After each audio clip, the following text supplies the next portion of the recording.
মানে মানুষজনহীন একটা জায়গা।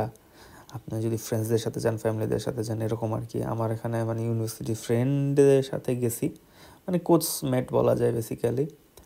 সো দিনটা ভালো ছিল, একটু একটু সামার ছিল, উইন্ডি ছিল বেসিক্যালি, মানে ওয়েদারটাই ভালো ছিল। এটা একদম peak of the summer. So peak সামারে গেলাম, বিচটা ঘুরলাম। খুব বড় রকম না, আবার খুব ছোট না। আমাদের যেমন সাগরে প্রচণ্ড বড় বড় ঢেউ, এইখানে সাগরের রকম ঢেউ আমার কাছে ফিল হয় নাই। খুব ছোট ছোট ঢেউ, আমাদের নদীর মতন আর কি, মানে যেই জায়গাটা আমি এটাতে গিয়েছি। সো খুব ছোট ছোট ঢেউ, আবার বলা যায় ঢেউ নাই ওরকম একটা ফিল আছে। বাতাস প্রচুর, এই বাল্টিক সাগরের এই এস্তোনিয়ার এই জায়গাগুলোতে প্রচুর বাতাস, মানে এখানে বাতাসের মাত্রাটাই বেশি। বাট ওভারঅল ভালোই, মানে খুব ন্যাচারাল একটা ফিলিংস থাকে, খুব ন্যাচারাল একটা এনভায়রনমেন্ট হয়ে আছে এখনও।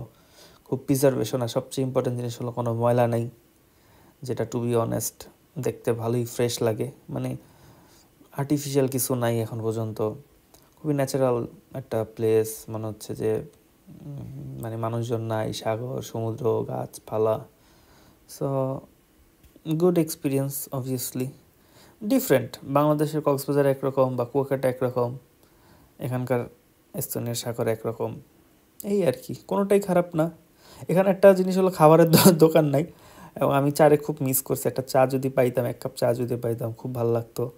সো এই কারণেই মানে প্রনস অ্যান্ড কনস দুই জায়গায় আছে। সো